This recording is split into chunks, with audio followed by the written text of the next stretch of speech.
Let me tell you about a man named Gerald. Gerald was 52 years old, sitting at his kitchen table on a Tuesday morning, staring at his bank statement. He wasn't poor.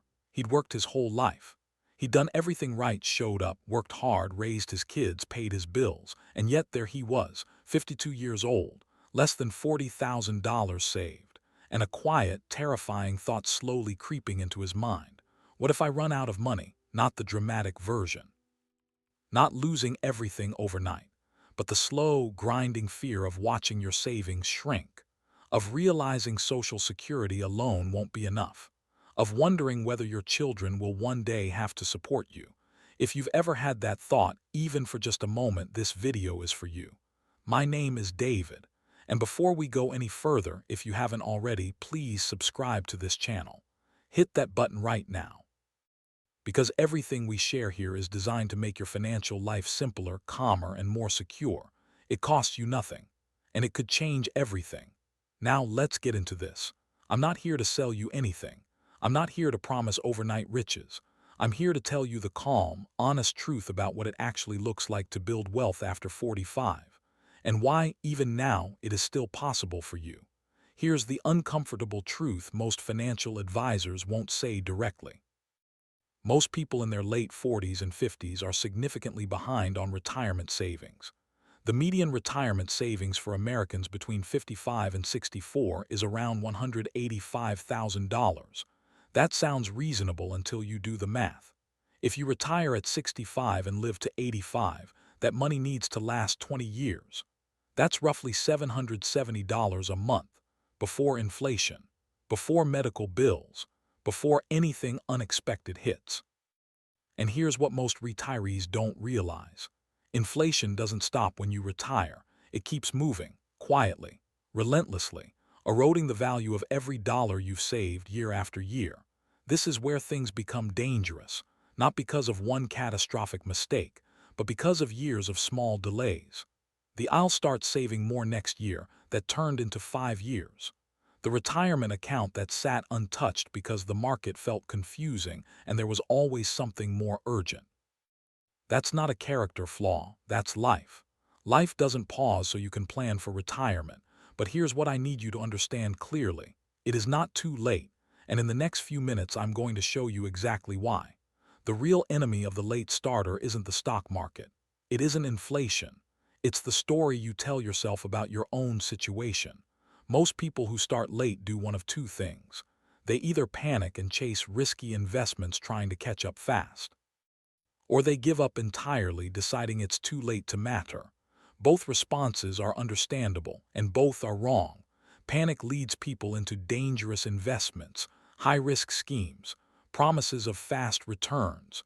People lose the little they have trying to double it overnight, not out of greed, out of fear. Giving up is quieter but just as damaging. Because the truth is, even starting at 55 with very little, consistent, intelligent investing over 10 or 15 years can produce results that genuinely change your retirement.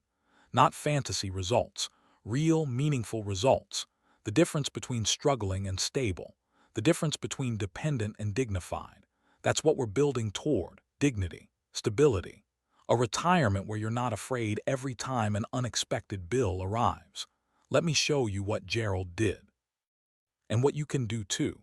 After that Tuesday morning, Gerald sat down with a fee-only financial advisor, someone who charges a flat fee, not commissions, not someone selling products, someone giving honest advice. That conversation cost him $200. It was the best money he ever spent. His advisor said, "Gerald, you have 13 years until 65. If you get serious right now, we can build something real." Here's what Gerald's realistic plan looked like. He increased his 401k contribution from 3% to 12% of his salary. He cut a few things, some subscriptions, eating out less often, small adjustments, not dramatic sacrifices. Together, they freed up around $400 a month. He opened a Roth IRA. At his age, he could contribute up to $7,500 per year, the catch-up limit for people over 50. He made it automatic. The money moved before he could spend it. His existing $40,000 went into a simple, diversified portfolio of low-cost index funds, not individual stocks, not crypto, just a broad market fund and a bond fund matched to his age and risk level. And then he did the hardest thing in investing. He left it alone. He didn't check it every day. He didn't panic when markets dropped. He understood that short-term volatility is just noise. That the worst thing most investors do is sell in a panic during a dip and miss the recovery that almost always follows. By 65, at a conservative 6% annual return, Gerald's combined retirement accounts had grown to approximately $380,000. His original $40,000, left untouched and invested, grew to around $85,000. His Social Security benefit, delayed to 65, came in at roughly $1,850 per month. Combined, Gerald had a monthly income of around $3,200. His mortgage was paid off. His expenses were manageable. Was he rich? No. Was he comfortable, stable, and financially independent? Absolutely. Most people discover this too late, that comfortable and stable was the goal all along. Not extravagant, just free. Free from fear. Free from dependence. Now let me give you the steps. Simple, concrete, starting this week. First, get completely honest about where you are. Write down every account, every debt, every dollar, not with shame, with clarity. Vague fear is always worse than specific reality. Second, eliminate high-interest debt. Credit card interest at 20% or more is working against everything you're trying to build. Paying it off is the best guaranteed return available to you right now. Third, always capture your full employer match. If your employer matches 401k contributions and you're not contributing enough to get every dollar of that match, you are leaving free money on the table. That never makes sense. Fourth, open a Roth IRA and use the catch-up contribution. Over 50 means you can contribute more than younger investors. The Roth grows completely tax-free. You pay no tax on the gains in retirement. For a late starter, this is one of the most powerful tools available. Fifth, invest simply and stay invested. Low-cost index funds, broad market funds, leave them alone.